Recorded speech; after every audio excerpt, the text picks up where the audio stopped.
Hello, everybody, and welcome to an all-new episode of the Comic Force. My name is Tyler Riganti, and it is going to be a great show tonight.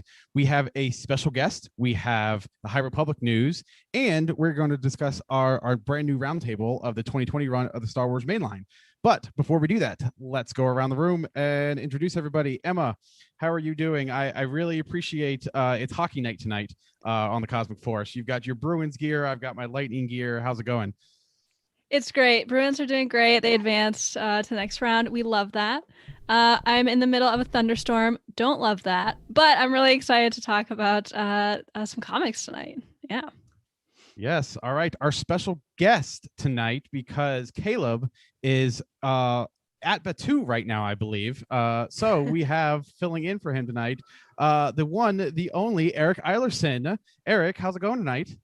It's going well. I did not wear anything for hockey night, but I want to say the Red Wings used to be good. And I lived in Michigan for like 26 years. And for 25 of those years, we made the playoffs. So they were, yes, I pull back. They were my favorite hockey team growing up, because the Lightning weren't good back then, and I could only get to see them. So all about Eiserman and Fedorov, baby. That's what it was. Oh yeah, glory days. But I'm doing well. We got High Republic news, man. I'm ready. Yes, we do have High Republic news. So we're gonna skip our next host's hockey team, because nobody wants to talk about the Carolina Hurricanes. Excuse you. They're gonna lose the Lightning anyway. Jacob, you went to a hockey game this week, right? I did go. I went to a hockey game last night. It was my first NHL game. I grew up in Indiana, so we don't have hockey there. Although our one claim to fame is we were the first team that had Wayne Gretzky on it. So checkmate the rest of the Oilers. I don't know, whatever. So, but yeah, the Canes won last night. It was a cool game. Went to overtime, our third straight overtime game, which definitely didn't have to do like an hour and a half of work when I got home, but it's fine. But yeah. So I went to a game. I got Tyler a puck of, again, greatest team in the NHL right now. That's definitely not going to lose next round. But yeah, so overall pretty good. And I was going to wear my sweater, but I got my new High Republic t-shirt in, so very nice. I kind of had to.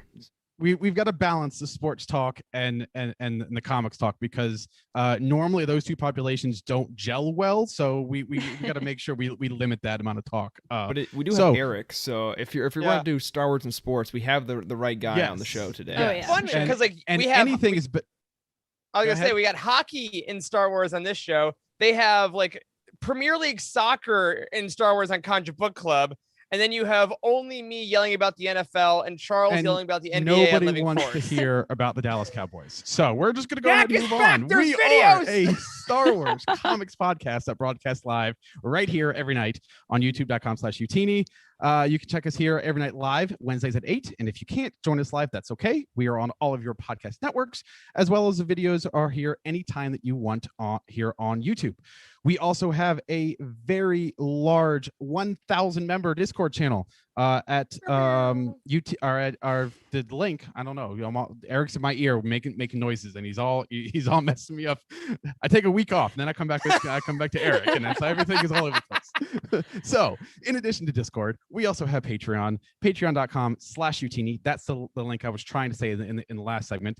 For as little as $5 a month, you can gain exclusive access to the entire Youtini podcast network of shows, as well as exclusive merch and community-involved activities. So we are going to get right into it now, because just before we waited with bated breath for what, Eric? Like 3 9 hours? hours? Oh my It was gosh. all day. Luckily, it did launch. The High Republic show did launch before we came on, because we got comic news. Jacob, why don't you go ahead and tell us what we are getting this fall? Yeah, so we had just announced, like an hour ago now, that Daniel Jose Older will be writing a new High Republic miniseries with Marvel called Trail of Shadows. So we got the little key art for that here. Came out at the end of the show. I know we're all super excited to get more High Republic comics, again, from such a great author who's been really killing it with the High Republic Adventures line so far. Yes. But so we know that the pencils for the series will be by David Walker, and colors by Giada Marchisio, and the covers are by David Lopez. And the art that we saw there was actually from the variant for issue number 1 by Ario Anandito and Rochelle Rosenberg, who of course are doing the art for the current High Republic Marvel series with Cavan Scott. And it's supposed to follow the events after the Republic Fair, so that after basically the next wave of novels, and it's going to revolve around Jedi Emeric Kaftor, who's investigating a strange mystery, alongside a private detective, Cyan Holt, who's been hired by Chancellor Lena So, and it's been described as kind of like having some X-Files dynamics between the two of them. So it's dropping sometime in the fall. So I'm sure we're all gonna be very excited about it. I mean, now in the fall we have probably Monster at the Temple Peak. Yeah, like plus, August, September-ish. Yeah. Plus we got the manga, the first edition of the manga coming out in September. So it's gonna be a pretty packed time for High Republic comics outside of the regular 2 runs. Yeah, I think it's awesome. I am more excited about this round than I was for the first round of content. Oh, for Because sure. the first round was so good. I mean, that's Eric. I know you. We weren't around when the first wave of content came out. So I'll have to defer to you about the hype of all that. But what are your thoughts on this next round of content between the comics and the books and everything? I mean, I'm just amazed by it, frankly. I think that it's so cool that they're bringing back a lot of the creators that were on the first wave, but also dabbling in a couple other new people, really making like a family of High Republic, which is great. And today actually lifted the embargo on the first 3 books that went out: Rising Storm, Race to Crash Point Tower, and Out of the Shadows. And obviously, as you all know watching, we at Youtini don't review until day of release because we want to make sure it's a little more like when you're going to get the book, you read our review and stuff. But on Twitter today and on YouTube, I mean, the reviews were amazing. Alex Damon over at Star Wars Explained said he thinks the wave is overall better than the first wave, which is just incredible. And I like that we have people going to different mediums. I mean, Daniel Jose Older going from Racer Crash Point Tower to High Republic Adventures now to this is going to be super great. And bringing in guys like David Lopez, the cover artist, was a Marvel Comics guy back in like the early mid 2000s. I used to like it a lot. So it's just really cool that they're continuing all of it. And I have been lucky enough to start Rising Storm myself. I don't read as fast as everyone on Twitter, but I can say that if what I've read so far is any indication, it's going to be incredible. This whole initiative is somehow even better than we had hoped, and I didn't think that was possible. Yeah, and there's a great write-up on StarWars.com, of course, in addition to the High Republic show. So if you want to check out some more details, get some nice cool art of Cyan Holt and Emeric Kaftor. Sick! Yeah, love that. You can check. And I that do out. encourage you. I do encourage you to go back and watch the High Republic show episode 3, because they do have a little segment that features a comics team and features kind of like their process and everything. So you are here watching a Star Wars comics podcast and video. I encourage you to head over there, show that team some support. They are knocking out of the park with the content, and I'm super excited about that. So we are going to try to go through our intro very quickly because we've got a roundtable to talk about, and we want to go ahead and get into that. But before we do, we have our weekly pull list. So Jacob, we've got a couple things coming out this week. So what can people expect to find at their local comic store this week? All right, so I definitely didn't realize that I forgot to write down the details for Darth Vader, and I just have the details for Dr. Aphra twice. But here we go, pulling it up on the fly. So we have Darth Vader 2020 issue number 12, written by Greg Pak and art by Jui Villanova. He's actually a plug-in artist for this issue. Letter, as always, Joe Carmanga. Cover by Richard Isanova and Aaron Cooter. So that's going to be the prelude into the trap. It's the next part of, the next prelude for, of course, War of the Bounty Hunter. And then we have Dr. Aphra. Oh, well, I just realized that I did write it down and I put the wrong title on it. So, that was all correct. There we go. You're killing it. You're killing it. Dr. Aphra number 10. I am all over the place today. Is too much excitement, Yeah, that's right. Too much trying to scramble and make all of that High Republic news fit in the show an hour ago. When but- news breaks an hour before the showtime, this is what you get. People. Yep, there you go. So, Dr. Afro 2020, issue number 10, Prelude, The Invitation. The writer is Alyssa Wong. Pencils by Ray Anthony Height. Cover by Sway. Inker is Victor Olazaba. Colorist Rochelle Rosenberg. And letterer Joe Carmanga. And then lastly, this is one I actually missed on my first run through, was we have a new IDW comic coming out today. Oh, yeah. It's Star Wars Adventures, That The looks Weapon nice. of a Jedi, #1. This is going to be issue 1 of 2. Written by Jason Fry and Alec Worley. The artist is Rory Coleman, and the cover is by him as well. So this is a English translation of a German comic adaptation of a junior novel. So, Whoa. yeah. That old thing. Yeah. So, I have not read this, the novel or obviously the German comic. But yeah, I guess, pick it up. It's only 2 issues. I think the next one comes out in June is what I was seeing. So, yeah, that's exciting. Yeah, it popped into my Comixology today, but I haven't had a chance to read it. It looks really interesting. Yeah, I started the junior novel. That was it was Weapon of a Jedi, Smuggler's Run, or Smuggler's Bounty or something. It was like the 3 small novels in the Journey to Force Awakens junior novels. Oh, yeah. That Jason Fry wrote. And they weren't quite as good as like the Justina Ireland junior novel, like Spark of Resistance, things like that. But I think in a comics form, it could be really interesting. So yeah, definitely. I got to go back and get that one. Right.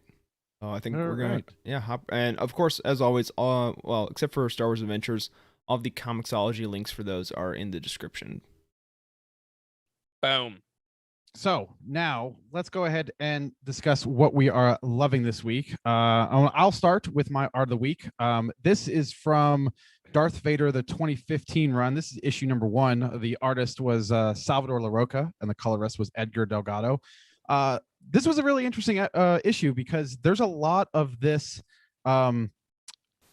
contrast between a past and the present and the colors and the timeline, and there's a good 4 or 5 pages of this sort of really good storytelling with a minimal amount of letters and a lot of art, and it really popped out to me when I turned the page and saw this. So I thought this was a really cool thing. I'm really liking the art of this run better than the other run.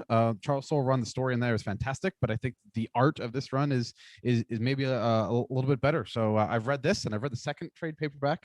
So I'm going to hopefully continue that into next week. We'll see how it goes. Emma, what do you have this week? Yeah, so my art of the week is from Darth Maul, Son of Dathomir #1, with art by Juan Frigri. And I really loved the art style here. It's almost like kind of minimalist, but I don't think that's the right word to describe it. I don't know. It's very cool. And we have Darth Maul helping leave prison with, let's see, that's Gar Saxon and Rook Cass. So some really awesome Clone Wars tie-ins here with season 7 especially, and this whole comic miniseries I think is severely underrated. And Absolutely. I enjoyed it a ton. So, and great art too. So I love this page here.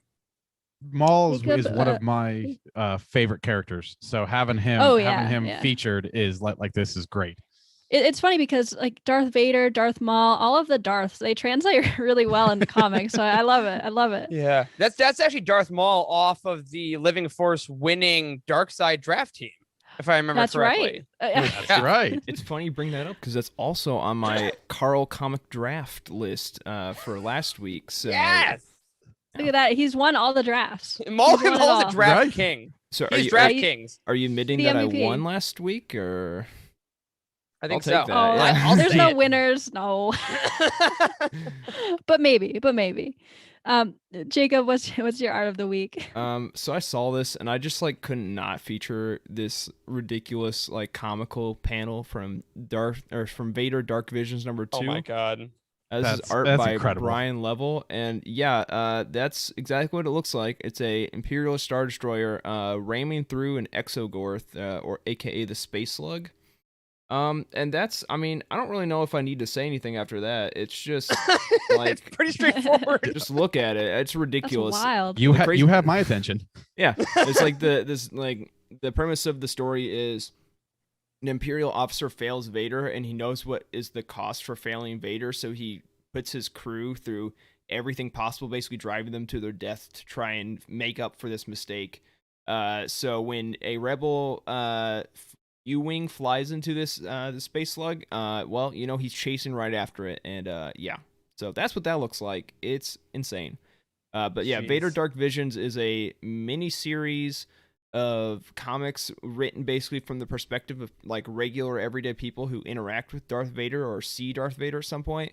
And each different issue is by a different artist. So kind of cool concept, even though not all the issues are equal in quality. We'll go with that. So, but yeah, there's there's a I know little which bit one of you're talking talk about. it. I read that and I This was a like, great oh, issue. I read that issue and I was like, oh no. But this one's pretty cool. This one's interesting. Yeah. So, Eric, what about you? What do you got? So mine is from the High Republic Adventures from the recently mentioned Daniel Jose Older writing, and this page is by Harvey Tolabau, who's the artist. And this is just a giant freaking space battle from the High Republic Jedi against the Nihil. And I picked it because it's just so exciting and kinetic. And I think that the High Republic comic in the main line gets a lot of credit and a lot of kind of praise, as it should. It's brilliant. I love it. But sometimes the High Republic Adventures for like older readers doesn't necessarily get as much respect. But I want to show y'all, like, this is what it's like. This is the art. It is just freaking gorgeous stuff. The ship designs are great. The battles are super fun. And the issues in action are really, really, really super solid. So just want to put a little spotlight on the High Republic Adventures there. Yeah, it's a great series with some really great art, as you can see there. My gosh, I love a space battle, but High Republic space battles, oh my god, So good. So good. so good, so good. So we have a community submission for Art of the Week. This is from Aiden, aka Jedi Pig, in Discord. Thank you so much for your submission. This is from The Last Jedi adaptation number 6 with pencils by Michael Walsh. So Aiden, congratulations. You have a free comic code. Reach out to us in Discord. This is gorgeous with the sunset, with agreed. the ATM 6s. Mhm. It's just wonderful. I love it. Yeah, Love it. Great pick. Even from like a non-art perspective, I think The Last Jedi adaptation is by far my favorite of the two sequel Marvel adaptations. I think I agree. Yeah. they added even not even just the two, adding the anthology movies. I think they did a lot more, especially with adding to Luke's mentality and like his inner struggle during this movie. I think it's fantastic and definitely would recommend people reading it. Yeah, and fun fact, I actually met Michael Walsh at a Comic-Con in 2015, I think, or 2014. He was a small artist, indie guy at a table in Toronto, and I paid him like $40 for a Nightwing sketch. And I'm like, this guy is awesome. And I'm like, I still have it in my book. And then the next year I got another sketch. And I'm like, this guy's going places. And then now he's drawing The Last Jedi. So I was like, yeah. Oh yeah. Great What a dude. story. Great guy. It's That's that amazing. it's that meeting that led him into Star Wars, or at least That that's was what you it. can He's tell like, yourself. okay, there's Exactly. something. There's something. It was the Force, It Yeah. brought you guys together for a reason. We all know. So yeah, thank you for your submission, Aiden. Message us in Discord for your free comic code. And if you out there want a free comic code, just send us your art. It's that simple. There's some great submissions, and we love to see your submissions too. We had a lot of them this week too. We did. It was tough to pick, but yeah, keep sending them in. We love it. So All right. Tyler, I think we're going to move on to what we're reading this week. I think we're going to start with you. What are you reading? Yeah, well, like I said, I've been reading the 2015 Darth Vader. I've gotten the first two trade paperbacks. I have somewhere over here in my madness of notes and books, I've got the Vader Down. I picked up Vader Down after we discussed it on the last episode that I was on. So I'm looking forward to getting into that. And then War of the Bounty Hunter. Lots of preludes and prequels out, and all the lines are all the comics are titles are lining up. So kind of getting all that ready, and then of course getting ready for tonight, reading the Star Wars 2020 again. So lots of good high quality content. I recommend any one of those titles if you're looking for something to read. So Emma, what about you? Yeah, I haven't been reading a ton this week, and then I say that, but I actually kind of did read a lot. I reread the issues for tonight, and then I read Darth Vader and Dr. Aphra from today. which I enjoyed. And then that's about it. I've been working on a video that I'm going to tease for tomorrow. It's releasing tomorrow. Ooh. I like it. So I've been editing that like all day today, and sort of been writing the script for that and working on that. So that's kind of been my week. But I'm really looking forward to diving into more Star Wars archives. I really love that book. It's amazing. So I'm excited to dive further into that. That's kind of in my to be read pile. Yeah. So that's what I'm reading. Jacob, how about you? Yeah. So, by the way, every time you say your Star Wars Archives book, I just always assume you're talking about the podcast, and it's very. I did confusing. too. I'm like, great plug. Yeah. I will Yeah, plug Star them Wars- though. It's a Star great Wars podcast. Archive, yeah, It the is a great Youtini podcast, yes. Network with Trev and Jose, great podcast. But yeah, no, I really did not read that much this week. I read this volume for the first time. Definitely didn't just finish it. I finished it on Monday and made the show notes on Monday. So yeah. And Corey read what was it, Into the Dark in one day, basically like 2 days before the Roundtable. So that's me this week. But it was enjoyable, and I guess yeah, we'll talk about it in a little bit. So, Eric, what have you been reading? Very similarly to you, the only comics I have really had time to read are the Star Wars comics for today. And then, of course, the new releases. I always try to keep up with those. And as a minor flex, I've been reading Rising Storm because I did get sent the advance. So I'm trying to get that ready for next week or next. Wow, no, next month. Easy now. False alarm. Yes, but it is, again, as I said earlier, it is very easy to do. It has been obsessing my mind and everything that I exist, which is why, again, I'm repping my High Republic shirt. And I'm all things High Republic now. I am probably boring to talk to my friends asking about Star Wars outside of Youtini. So I'm like, have you heard about these new books? So that's my reading pile lately. Well, we have to do that because they need to be ready. They need to read everything before the second round of books comes out. That's right. So. They got to know. All right. We are going to take a quick break. And then when we come back on the other side, we are going to talk the Star Wars Mainline 2020 trade paperback number 2. So we will be right back.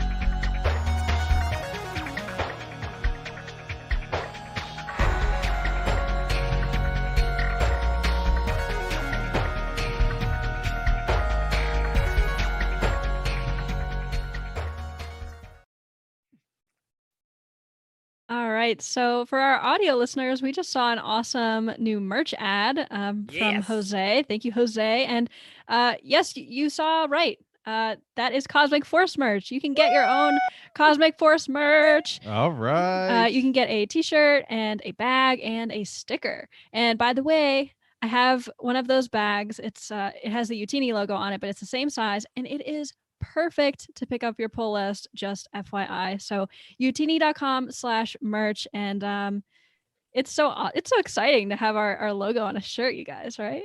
It looks so cool, guys. Like it's so awesome. Like, yeah, Jose did a logo killer job. I love them. I love it. Killer. Jose is great. Absolutely. And you know what else is great? I'm going to try to pull off an Eric Eilersen segue here, and we're going to go right into our book roundtable this week. Yes! So hopefully I didn't stumble over my words too much there. But this week, Star Wars Mainline 2020 trade paperback number 2. Before we get into the details of this book, let me go ahead and give you kind of a recap of who is behind it, and then and who's writing it, and the creators behind it, and then Emma is going to give us a little bit of a recap of the story so far. So, The mainline Star Wars comic is written by none other than Charles Soule. The penciler is Ramon Rosanas. The inkers is also Ramon Rosanas. The color artist is Rochelle Rosenberg, and the letterer is Clayton Cowles. And so, Emma, why don't you set the stage for us and kind of give us a little bit of a recap of the first 6 issues? Sure. So this series takes place directly after The Empire Strikes Back, which is, by the way, a super fun time period to be exploring. I love it. So the beginning of this series takes place within Empire Strikes Back, like right before Luke gets his new hand. It's really cool because, we kind of see like this big space battle before Luke gets his new hand. And we would have never known that if we didn't have these comics. That's why it's so cool. So in this first arc, everybody's kind of like gripping with the fallout of The Empire Strikes Back. Like, The Empire Strikes Back was a pretty traumatic movie for everybody. I think it's safe to say. So the Empire, under the lead of Commander Zara, is hunting down and picking apart the scattered rebel fleet, and they've cracked the rebel code. So anytime that a rebel cell contacts another rebel cell, the Empire is able to track them, and that is no good. Leia's rebel cell decides to enact Operation Starlight and save the remaining cells. The main crew heads back to Bespin for Luke to search for his saber, hopefully not finding his hand. That'd be pretty gross.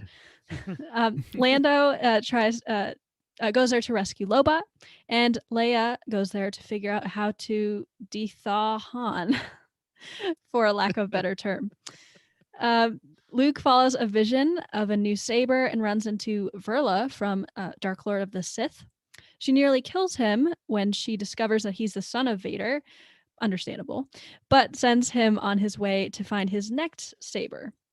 Luke fights the ghost of the Grand Inquisitor, which was awesome, and comes away with a Temple Guard saber. So that is the first arc.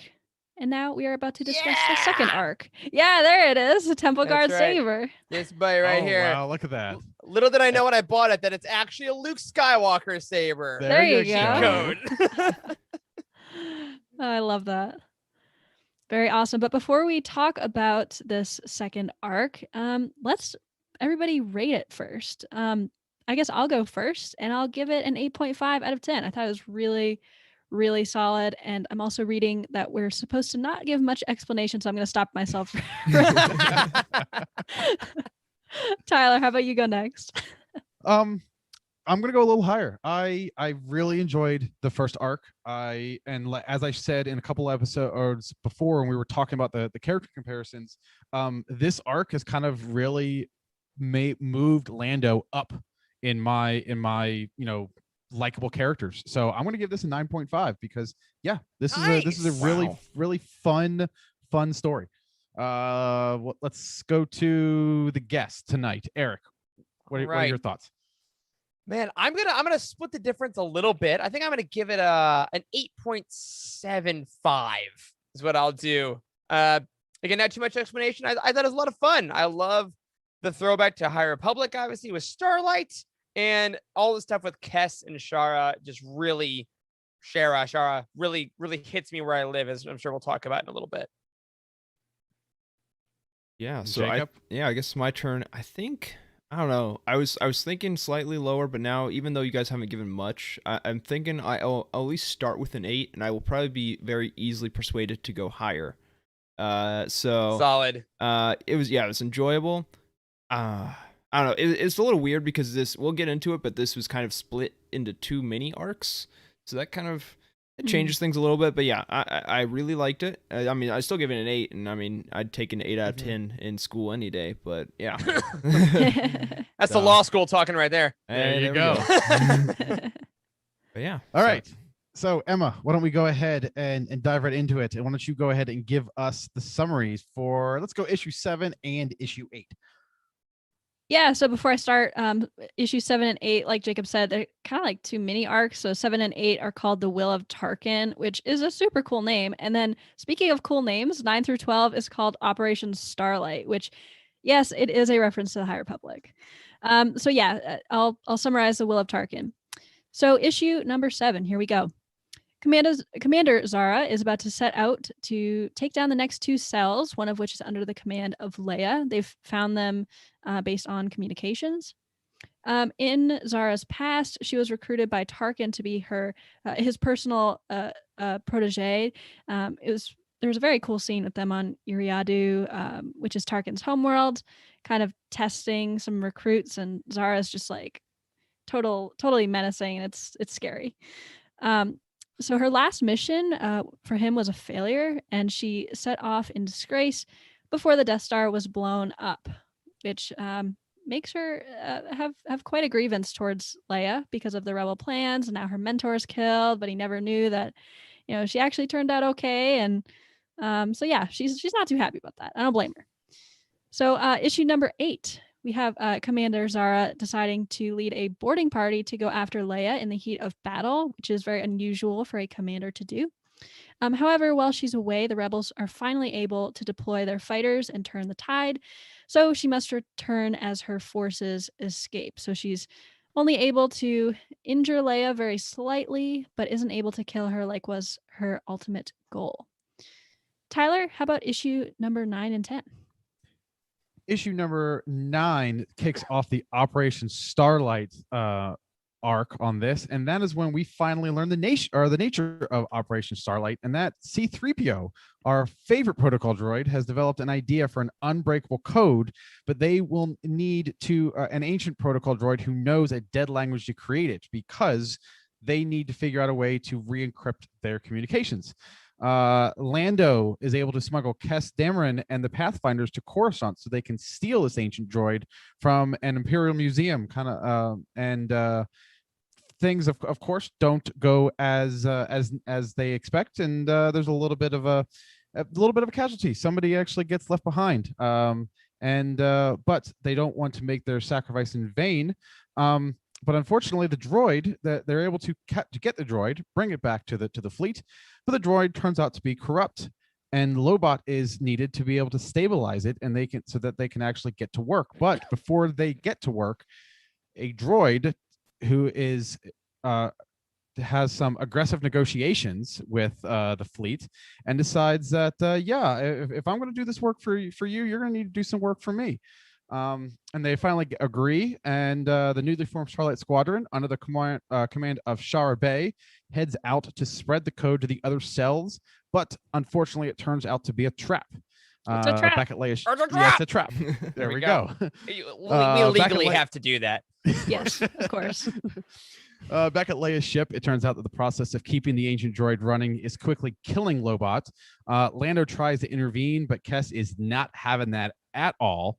And is not going to let anything happen to the mission or Shara Bey, because obviously that's his wife, and his wife comes before a Lobot. So that is how we end issue 10. Eric, let's go ahead. I'm going to turn it over to you so you can provide the summary for 11 and 12. All right, we end the arc with 11 and 12. In issue 11, in true comic book fashion, C-3PO is able to reverse engineer the code needed, and they're able to get rid of the old droid and his manipulations. And it turns out Lobot was never in any serious danger, again, thanks to our friendly golden boy. But Starlight Squadron has a crazy fight within a Star Destroyer hangar. They all, however, manage to escape, with the unfortunate exception of Shara Bey, Poe's mom, Kes's wife, leader of Starlight Squadron. She's left behind. Issue 12, Leia and Kes Dameron have a really beautiful heart-to-heart. It's kind of an intimate issue where they both discuss their feelings. It's split up into 2 parts, with Kes talking about how he met Shara Bey through a bit of a street race and betting on her in a weird way. And then Leia tells a really endearing story about Han being selfless, how he hates the cold, he hates everything about Hoth, and yet he did a lot of great things to sacrifice so that the rebellion could keep going forward. At the end of that issue, however, we find out that Shara has, of course, evaded capture on the Star Destroyer and has started to scrap together intel to send back to the rebellion in the future. She says, Kes, come get me soon. And that's the arc. So I think next we're going to go on to some character descriptions, and I don't know who's doing that. It's not in the outline. Is it me? Is it Emma? Is it Eric, C-3PO? you go ahead, Eric. Yeah, if you Sure. want to take it, take it. Yeah. We're live. This is live TV. Let's do it. So a couple characters we want to talk about here. You mentioned, Tyler, that Lando really did kind of went up a couple rungs in your personal rankings on this series, and it's really clear to see why. You can tell that Charles Soule loves Lando, and the things we want to wonder is where does Lando's true allegiance lie at this point in the story? You know, he's getting calls from Bib Fortuna. He's saying he's going to give Rebel code to the Hutts because they're hitting his buddy. So we kind of gotta wonder that. Do you guys have any initial ideas about just gut reaction? Where do you think Lando's at in this arc? I think at this point in the story, I think Lando's true allegiance is to himself, and Totally. and I think that he is just like Han, and in some instances like Afra, but Afra doesn't have Leia and Luke and the Rebel Alliance to kind of be their guiding star. So I think at this point his allegiance is to himself and to his friends. That is what I love so much about this arc for him. Is I really enjoyed the passion and the compassion he had for Lobot. It was a really nice character depth that I really don't think that I have seen. I mean, it might be in Legends. Jared can probably let me know, but I don't really remember him getting this much face time and then this much of an in-depth introspective look at his personality. So that's that little arc right there is what has really been able to have me shine it, and it starts to, I can see the path now as to why he is trusted come the beginning of Return of the Jedi. Yeah, which brings us to another question. Emma, I want to hear from you here.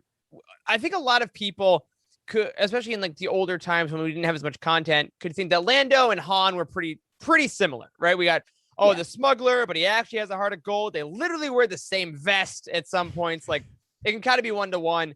But obviously at this point in Star Wars history, Han is not available for character growth. And Lando is kind of going on his own journey. How do you think this particular arc in this series is helping us differentiate Lando's character journey from Han's that he takes really between episodes 4 and 5? Yeah, so I think that the main difference between the two is that the rebellion kind of had to trust Han right away. I mean, you know, he was going to rescue Leia, so that kind of made him like really trusted in their eyes, I guess, even though he was a little reluctant. Yeah, but had a lot of street cred coming in. Sure, he did. But with Lando, it's like he's almost like a reluctant, like he reluctantly joined the rebellion. It felt like, and he has to really build up his trust, and it's gonna be hard to trust him because really Han being in Carbonite is all his fault. Darth Vader being in Cloud City is all his fault, even though he says it's not my fault. It is his fault. Right.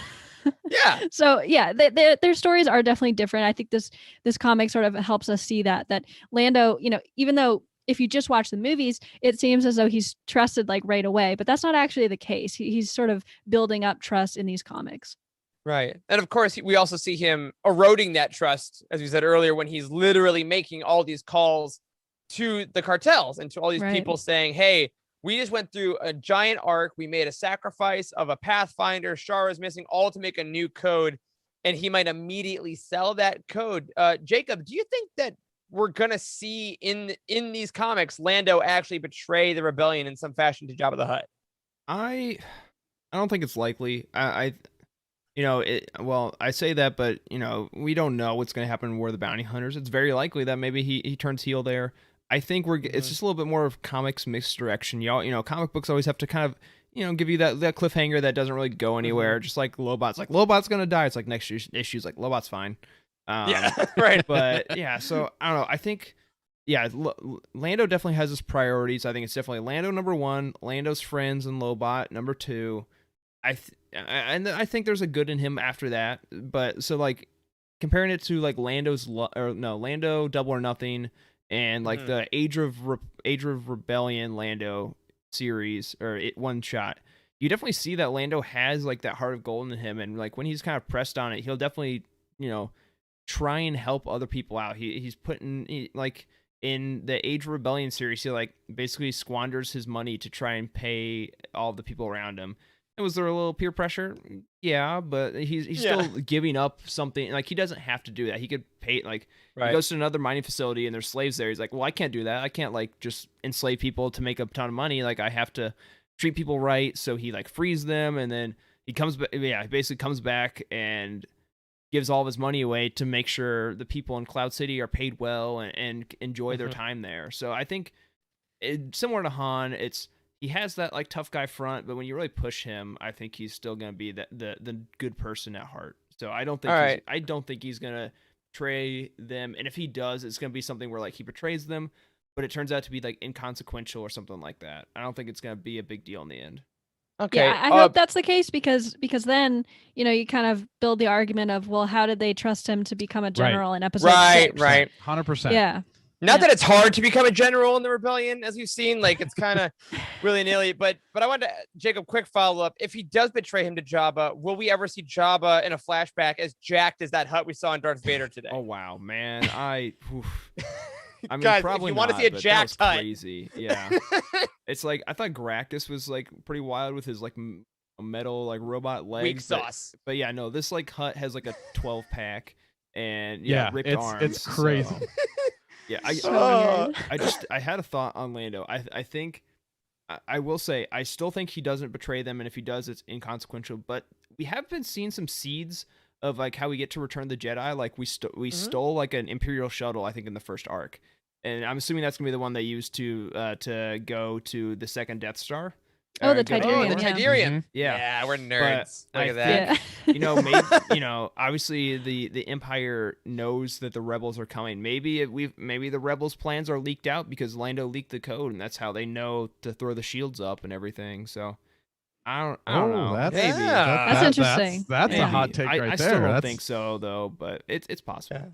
I mean, Lando definitely opens up a lot of possibilities. But of course, he is one of the probably two main characters in this arc. We're going backwards a little bit. We have the lead of the first two issues, and Emma, I want to throw this one to you with Commander Zara, who I think really could have fallen into the trap, and the outline agrees, of potentially being like just a gender bent Tarkin, where it was not really any characterization.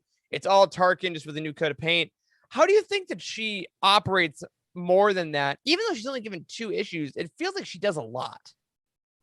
Yeah, for sure. I mean, I think first of all, we see her be a little bit more vulnerable than Tarkin, with her disappointment and failing her mission, and then sort of being cast aside by him. So we get to see her vulnerability. And Tarkin, we never really see him being vulnerable. All we see is this like tough guy and straight faced. And we never see any of that. So that's the first difference I can think of. Second of all, I think that she stands apart in that she's not necessarily focused on the big picture. She's really focused on getting her revenge, not for the Empire, but for herself. And I don't think Tarkin would do that. Reputation. Yeah, Tarkin wouldn't do that. Yeah. That's so a great do you point. think Emma, her voyage over to the Rebel fleet, do you think that was personal? And or do you think that was as much of a mind game for Leia as it was for her own ability to exact revenge? That's an interesting question. I think 100% it was for herself because we see her make the longer journey to, I think it was like the 4th fleet was Leia's, even though they were closer to, I think it was the 7th. I could be totally wrong. No, you're right. Even though they were closer to the other one, meaning that the other one escaped. So yeah, it was definitely personal. And I think when she returned from the rebel ship, and the Imperial officer was like, "Oh, you didn't kill her, so you failed your mission." And she's like, "Well, not really, because I've totally like caused her psychological torment." But I don't really necessarily think. I think that that's her excuse for what happened. I think she was disappointed that she didn't kill her, but she doesn't want to show that vulnerable side again, because that's not what Tarkin would do. She's thinking a lot about what Tarkin would do, so she wouldn't be vulnerable and say, "Yeah, I'm disappointed that I didn't kill her, but I did injure her." Yeah, of course, that's not her only time she's failed to kill someone on a mission. We see Right. very very pressingly in her kind of flashback arc buildup that she fails to kill the totally not High Republic character Bernium Rowe. Oh yes, no relation to none at another all. row. So Tyler, do you There it think? is. No, all right, a little bit. Tyler, do you think that she actually learned a lesson from that mission with Bernium Rowe on how important it is to follow orders to the letter, or whatever lesson Tarkin was trying to do, or do you think, based on her later exploits, it kind of just washed over her? So this is the only part of the arc that I was a little disappointed in, because It's the 0.5. She proves herself to be smart and be able to read between the lines on Iriadu, and that not only was Tarkin out sending them out on the hunt, that they were also hunting each other. And then for her, without, I'm going to chalk it up as arrogance, but it's not really displayed that way. I'm not really sure how the person who is smart enough to pass the mission on Iriadu isn't smart enough to realize that I need to kill this person. If he says bring me his head, which is exactly what he said on Iriadu, why I was a little disappointed that turned out that way. And so in my head, I'm talking up to just arrogance, that she's just on the the fast path to her own ship and her own command, and she got a little bit arrogant, and I think that's where Tarkin's influence really does show off on her, because Tarkin was completely arrogant. And evacuate our moment of triumph. Exactly. Yeah, exactly. So that's how I'm explaining it in my head, is that is Tarkin's influence on her and her arrogance. But I was a little disappointed with that whole arc of not killing Bernium Rowe. So yeah, I do think that she has had a long time to sit and think and learn the lesson that if you're going to do something right, do it yourself and do it face to face. Yeah. Well, I mean, I'm honestly, that's a great transition to kind of our wrap up thought about her here. That I want to throw to Jacob. Do you think that it is exactly that arrogance that's going to be Zara's downfall, or do you think that her demise, again, potentially going forward, is going to be maybe another trait we haven't seen yet? Yeah, I think with Zara, we're talking about how she's differs from Tarkin. I think she's a little bit, she definitely has those influences, but I think she's a little rough around the edges due to the fact that, Tarkin was her mentor and he died. So, I don't think rough, she's man. she doesn't like she doesn't. I don't think she fully understands what he was about. Like she's F's in the chat for Tarkin, by the way. She gets like that surface level, but I don't think she fully understands his strategy and his thought process. But I do think it's gonna be, it's like poetry, it rhymes. I think it's gonna be something similar where it's her hubris is what lets her be defeated in the end. I just had the thought where, her ship, Tarkin's Will, we didn't really talk about it, is a ship that was docked near the Death Star, and when it blew up, like a giant tear was ripped down the hole, and you can see it in the image, kind of on the front side of the ship. It's like that her officer's like, hey, should we fix this? She's like, absolutely not. It's like, it's symbolic. Like we have to remember all those who died on the Death Star, and the whole ship's crewed by people who lost someone on the Death Star. There's a big hole in your ship. Yeah, it's like I honestly think it's like, a fighter's gonna be like, oh, she just left the hole there. We're just gonna drop some bombs and just gonna blow up her. Yeah, I think something along those lines where she is so wrapped up in her motives and this story that she's constructed, and that she's gonna forget the fact that having a hole in your ship makes it a little bit more vulnerable to being blown up. So Luke needed a hole the size of Womp my Rat, prediction, and you got one several hundred meters long. Leia is going to be her downfall. I think I like that. That's definitely how they're setting it up. Yeah. Cool. That's kind of like, again, this arcs have so many great characters, and I think that's something that Charles Soule has always excelled at. But those are kind of the two big ones we wanted to get to. Tyler, hit us with those massive discussion questions. Let's get it. Let's get into it. Let's go deep. Yeah. So we're going to start with the MVP of this arc, despite what Jared says in the chat about how he didn't like Lando's characterization in this series, and then completely disappears from the chat without explaining himself. Should they have told Lando their plan? Like how hard was it to say, hey, this is what we're doing. Trust 3PO. and Lobot's going to be fine. Emma, what are your thoughts on that? You know, it's like the Holdo question, right? You Yeah. know, do you share your full plans or do you not? And I think that they were right in not sharing his full plan, because you really think that Lando is going to go along with letting Lobot do that? I don't think so. So it's almost like, you know, spare your people the details and let it work it out on its own. I kind of think that can work sometimes, and in this case, it kind of saved them some time with Lando sort of withholding Lobot, I think.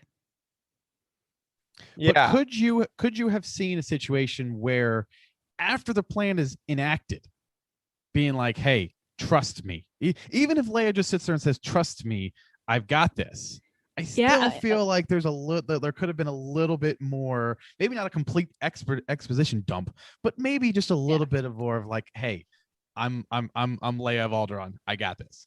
That's true. I mean, Leia, you know, she was very steadfast in saying like, okay, the rebellion needs this, and the rebellion, you know, this is bigger than just Lobot or just Lando. And I think maybe, you know, she's one of the most sort of trustworthy people, and I think that she can be very soothing as well, just in her personality. And yeah, maybe if she just took Lando aside and said, hey, it's gonna be okay. You know, we've got this. C-3PO, you know, he might be able to get this droid, you know, totally obsolete, make this droid totally obsolete so that he can make up the codes himself. And that if we can just have Lobot for a little bit, this could make a huge difference. And I think that would have played up to Lando's ego a little bit. Yeah. I also think there's a possibility that, as I was reading this, I thought that, you know, if Leia exposes their plan in front of the other droid, right? I was just reading through those last couple of pages here real quick, just kind of make sure I got the context right. You know, does that droid change a variable as 3PO is working? Like, does other stuff happen? Fair. Like, and I also think that Leia Organa is not in the practice of promising things that she can't deliver. So I think that if it hadn't worked, then Lando was like, you told me he'd be okay, and then he's not. I don't think she wanted to promise that until it was done. So I do think it is. I love the comparison to Holdo, actually, because I think that's a really interesting comparison I hadn't thought of before, frankly. But I think it works in a similar way, that this is, despite the fact that it's a bunch of smugglers and robots and Star Wars, like, it is a military still. And there is still kind of a order of command that has to be followed so chaos doesn't erupt. And I think Leia's handling it like a commander, and Lando wants to be in charge all the time himself. So I think it worked out as it had to, and Leia was trying to minimize the variables. But I see why Lando was frustrated. I think we can get it. Yeah, that is a very valid point, and you've changed my mind on that. Good job. Yeah, so 9.7. Let's go. There we go. So, Jacob, I'm going to toss this next question to you. In issue 9, I think. Let me go back and just double check. In issue 9, we see Lando kind of take the Pathfinders into the undercover, and we get a little bit of greater meta commentary on colonialism in Star Wars, specifically Needle. How do you feel? How do we feel about that in the context of this universe, and potentially if we want to just briefly comment on it, just having that coincidentally be written in 2021? Yeah, like, I mean, we could spend episodes upon episodes talking about like the political and societal and all the implications upon this topic. I think it's definitely a good time to be talking about this with just an increased awareness in stories and how they affect people of just more persecuted races or religions or sexualities, gender, whatever, trying to touch on these issues that a Western audience doesn't normally think of. Like, I don't, my family's like white and German. I don't think about how like being colonized affects me in my past, but being exposed to this shows how those effects in certain ways. So like, I definitely started picking up on Star Wars with like Light of the Jedi, and even strangely enough harder with A Test of Courage, which is a middle grade novel. I think it hit really hard with the implications of, you know, going out and reaching out to not occupied worlds, but inhabited worlds versus uninhabited worlds, and what the moral ramifications of these are. I think it's great. So that novel was written by Justine Ireland, who is a black woman. So she has some of those personal ties to this. This is a comic book written by Charles Soule, who's a white guy. And I think it's great that he tries to tell the story. I really hope that we had a diverse team of people behind him trying to make sure he's educated on the topic, because, I mean, let's be honest. Like I said, we're not as greatly affected by this in our past. So we can't speak about this as honestly and from a place of knowledge and education. But I am really happy that we are starting to see, you know, even if it's something smaller, I'm happy to see this kind of commentary come into the Star Wars universe, because Star Wars is for everyone. And the fact that we're able to highlight these stories and show these different aspects of commentary beyond good versus evil. We're talking about these complex issues and introducing these issues to people of all ages, I think is fantastic. And I'm glad we're moving in that direction, and we're able to handle something a little bit more complex. Yeah, that's very well said. You know, I agree. I wish that we saw more of this into Star Wars, and I hope that we see more of it in Star Wars later down the line with some really diverse storytellers, because I think that there's so much here that is not only interesting in Star Wars, but is also a great connection in our real world. And I think we could all use some more of that in our lives. Yeah, I think to bring up kind of what Jacob said earlier, the fact that there are more people than just like the white guy that made this comic, but there are more people that are listening at least to other people too about these stories is evident. You can't escape it, nor should we, in a lot of the modern storytelling. And even though it was used, like you said, Tyler, in a kind of a meta way, in like the idea of them taking this artifact that was very, very kind of special, in using it in that way wasn't maybe necessarily the focus of the issue, but I think at least bringing that to their attention was important. It reminds me of like the Calicori and Rebels, how Hera's family kind of, again, you don't understand us necessarily, even though you're an art critic, you're an art enthusiast, you don't understand what this actually means.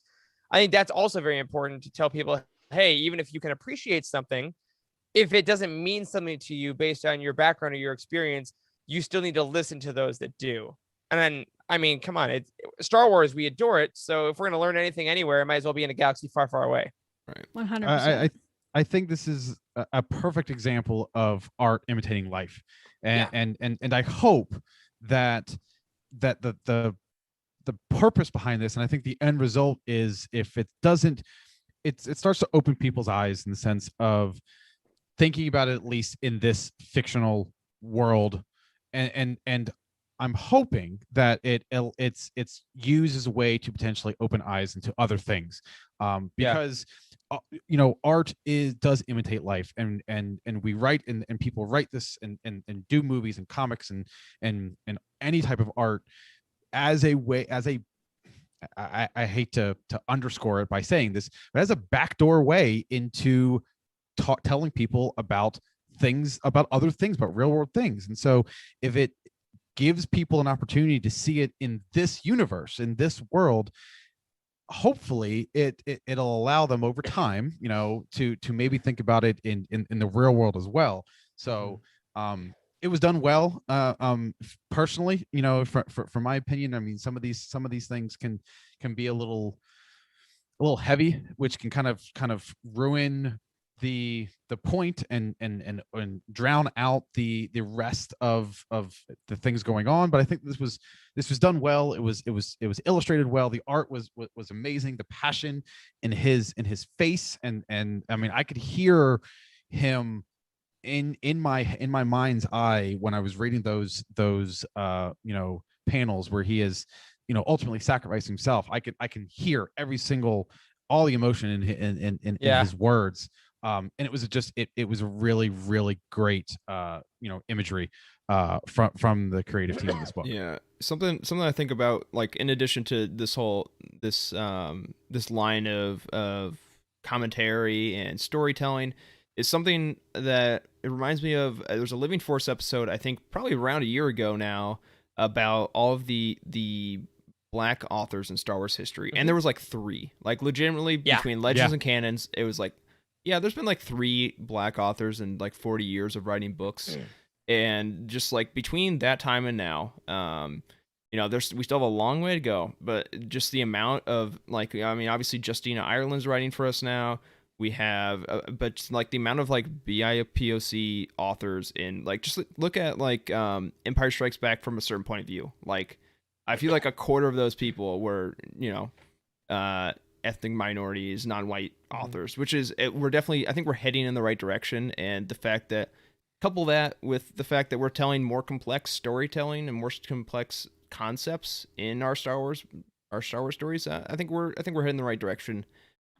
Just hopefully it continues to go that way. Love it. Well, agreed. I want to go ahead and we have one final question, and I'm gonna try to lighten the mood a little bit here. So I'm gonna go around the room here. I'm gonna start with Emma, and the first thing that comes to your mind, we see this Imperial Museum, and the Imperial world and Imperial colonization, as we just discussed, is large. So I'm sure there are a lot of other interesting artifacts in the vaults of this Imperial Museum. So I want everybody to go to the room. We'll start with Emma.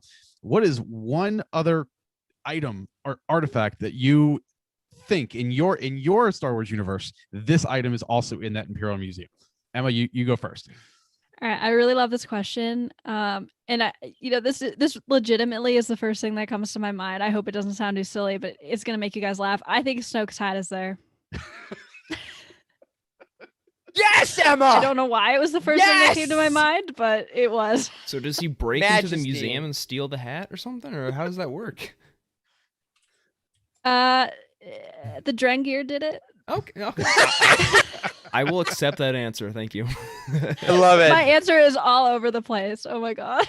All right. All right. Jacob, your turn to attempt to follow up that amazing answer. Yeah. Wow. I was really just disappointed because like I was hunting for Easter eggs. I'm sure there's something in the background. There's really not. There's it's pretty like vague, indescript drawings. I don't know. There's got to be like, I'm gonna call it. There's the mega holocron. There's just gonna be like a massive 3-foot cubed holocron, Jedi holocron somewhere in a box. It's like Indiana Jones style. They just like boxed it up and just shoved it back. No one's gonna know about it. Like no one's gonna ever find it, but hey, somewhere there's a Raider in a Lost Ark. Dr. Afra's gonna find it.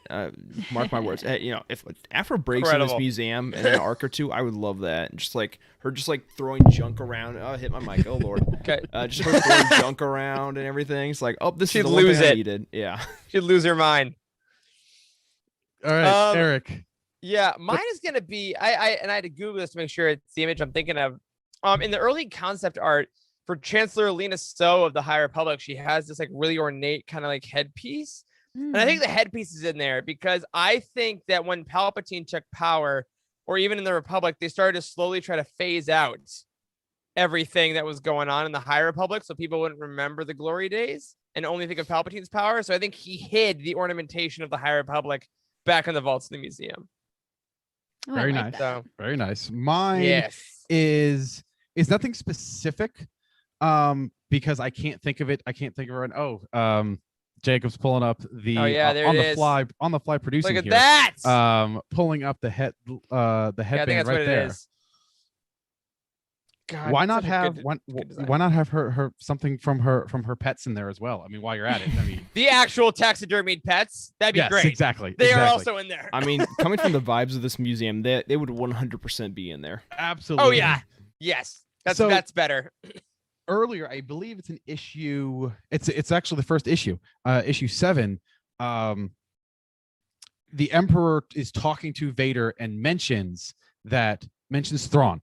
So for my artifact, I don't know what it is, but it's something Chiss related.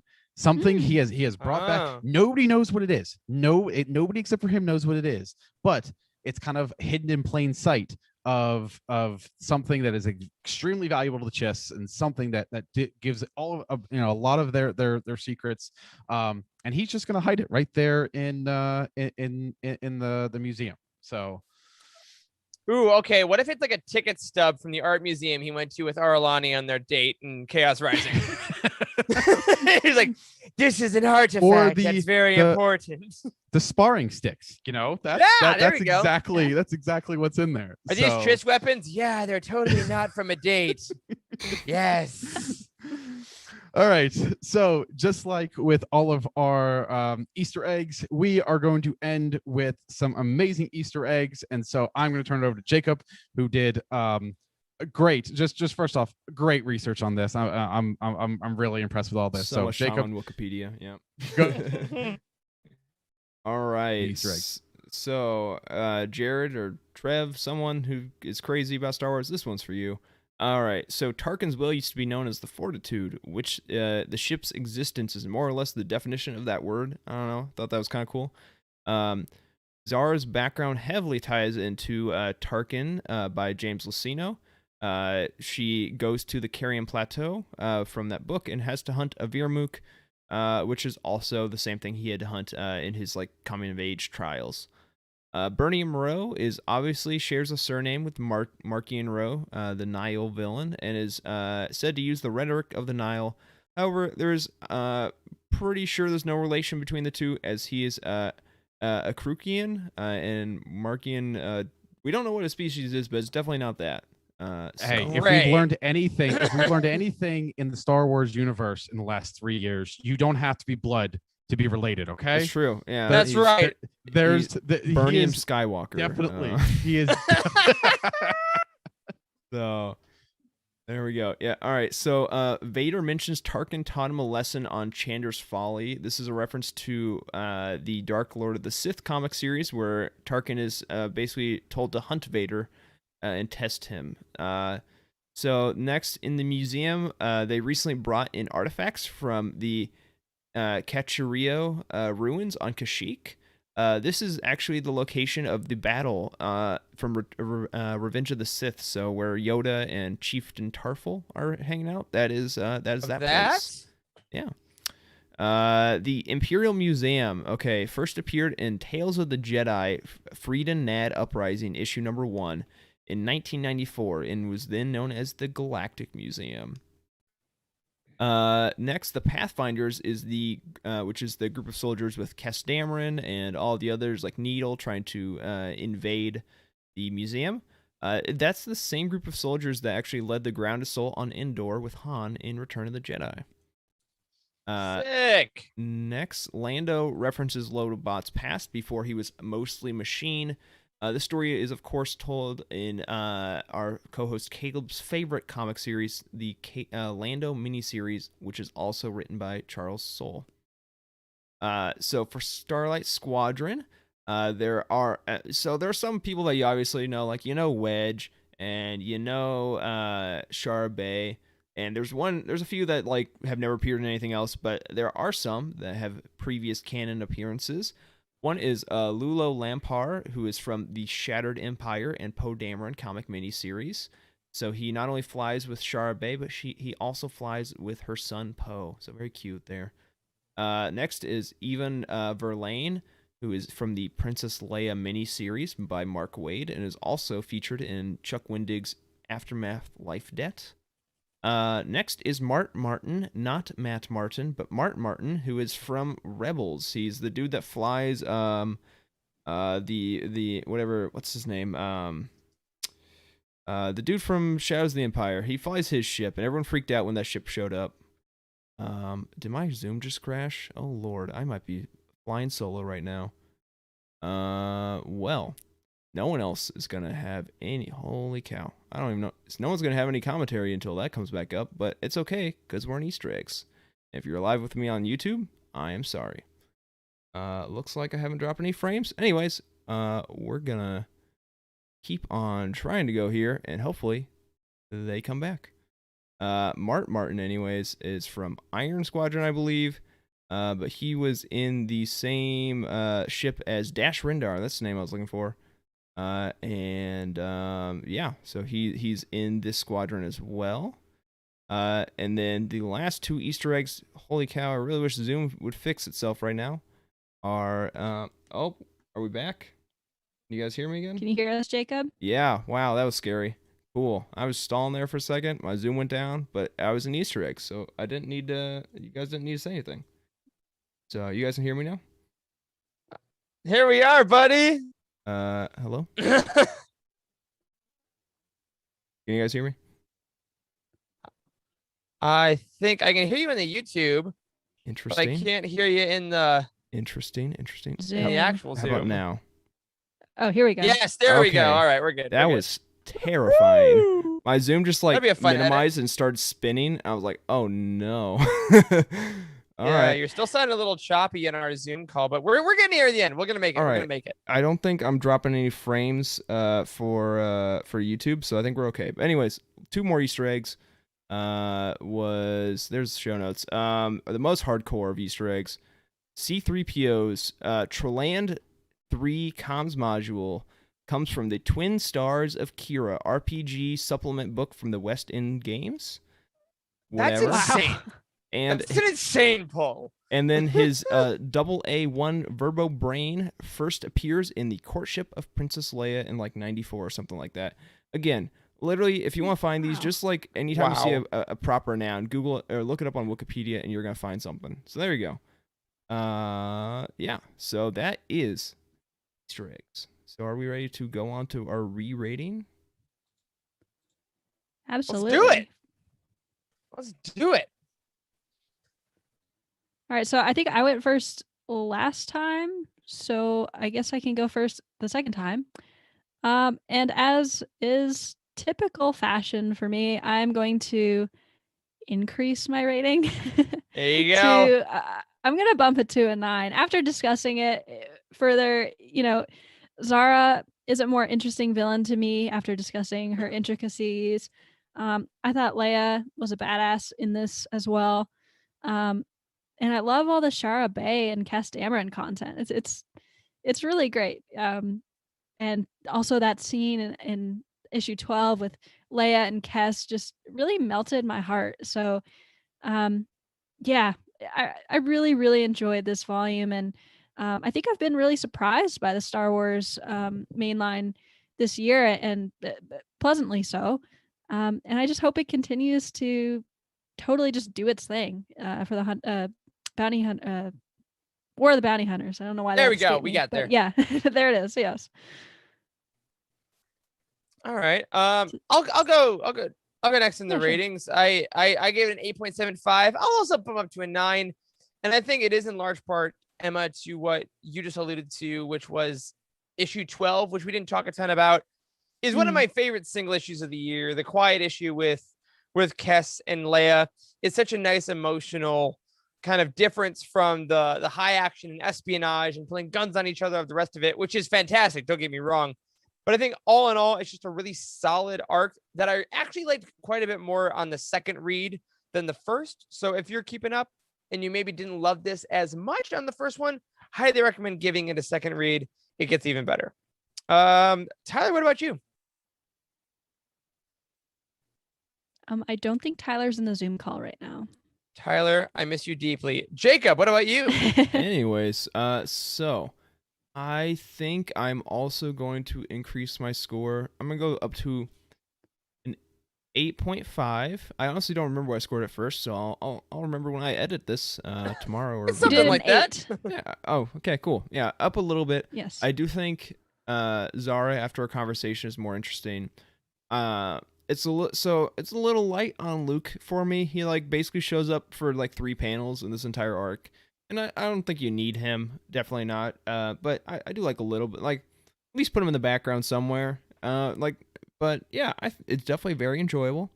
I'm excited to see where this goes next, even though it's gonna be War of the Bounty Hunters for the next like 5 months. But hey, I did very much enjoy this comic, and I think I think I'll probably definitely reread this when we get a little bit more, like maybe after like an arc or 2, I'll kind of just go back and reread all of it. But yeah, I definitely enjoyed it. I don't think we have Tyler still. is still in. I don't know if he knows he's gone. Is the thing. He does know he's gone. We talked about it, but you know what?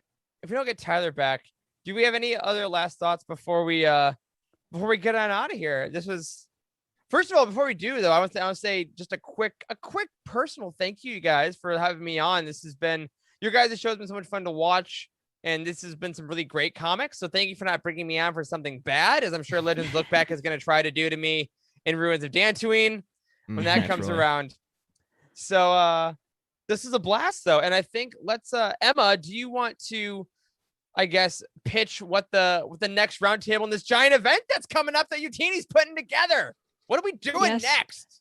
Absolutely. So yes, first of all, Eric, thank you for coming on. This was a blast. We love having guests on, and you especially are just super fun to talk to. Bless you. So for our next roundtable, this is a gigantic Youtini crossover in the style of War of the Bounty Hunters, but not really. We are talking about Shadows of the Empire, which has comics and a book and a game, and there's a soundtrack apparently. Soundtrack's very good. So there's like a vinyl, isn't there? I have the vinyl downstairs. I'm totally gonna listen to it while I read all of this stuff. So we have our roundtable on Shadows of the Empire and Shadows of the Empire Evolution, which are the two comic miniseries on June 9th. And then on June 10th, on Legends Look Back, we will be discussing the Shadows of the Empire novel, which will be very interesting and tons of fun. And I believe we'll also be talking about the game somewhere, I think. I'm not 100% Does sure it all that. hold up? Tune in to find out what they actually say in Shadows of the Empire. Yeah, so Legends Look Back is doing the novel. We're doing the comics. Game night on Fridays. I think someone's playing the game. I don't know who that is yet, but I've been told the game night's involved. And then also Star Wars Archives, I believe, is talking about like the action figures and all the merchandise that came out with it. But just a quick thing on that. So there are a few different comic books, and to clarify, we're covering the Shadows of the Empire miniseries. We can see issue 1 up there right now. We're also covering the Evolution miniseries, which is a sequel to the original series. I looked around a little bit. I think probably the best way for you to purchase this, which I, of course, put in the description for YouTube, is the Shadows of the Empire Omnibus. That comes with both of those series, and it also comes with the Emperor's Hand Mara Jade miniseries, which we're not going to be talking about, but hey, I mean, at that price point, you might as well just get the extra stuff anyways. Come on, just do it. Yeah, just do it. Yeah, I have Amazon and Comixology links down there if you want to pick up either of those. But yeah, I believe it is what we're going to be covering. I believe is 11 issues in total between the two series. So that will be that, and yeah, we're really excited to talk about that. It's a special moment because it is Jared's last Legends book, I believe, that he had to read. And ever. Wow. Yeah, so that's wild. Claps for Jared for his crazy Legends. I mean, obviously there's Trev and then there's Jared, but I mean, again, he might not be on Trev level, but he's still above everyone else in terms of Legends knowledge, as far as I'm aware. So claps in the chat for Jared. Yeah, I believe 100%. I saw that we had 4 people in the Zoom, so I thought Tyler's back, but now we're down to 3 again. So but now he might be back. Tyler. Yeah. Nope. He's talking. I don't hear him. No, I don't hear him. All right. Well, all we have left is an outro. This outline. Can we crawl to the end of it? Can we make it? Give me like 3 seconds. Someone vamp for me real quick. Vamping. Cosmic Force. It's not a chore. Talking Star Wars. I didn't say and freestyle rap, but hey, I will take it, honestly, man. I was about to drop a beat for you, but I don't think I can. This doesn't happen. Oh, Tyler's this doesn't happen when Eric's not on the show. Well, Eric, you're trying to take this from somehow me. Tyler has returned. All right, so that's going to do it for this week's episode of the Cosmic Force. We encourage you to join our Youtini Discord community by going to youtini.com/Discord. Go to our Patreon at patreon.com/ patreon.com/Youtini. Thank you to Cheryl Bell, Patrick Ortiz, and Carl Sanders on our Jedi High Council, Kyle Hickman, Elizabeth Cloutier, Jason Mitchell, Freddie C., and Sally and Chris Eilersen on our Alliance High Command.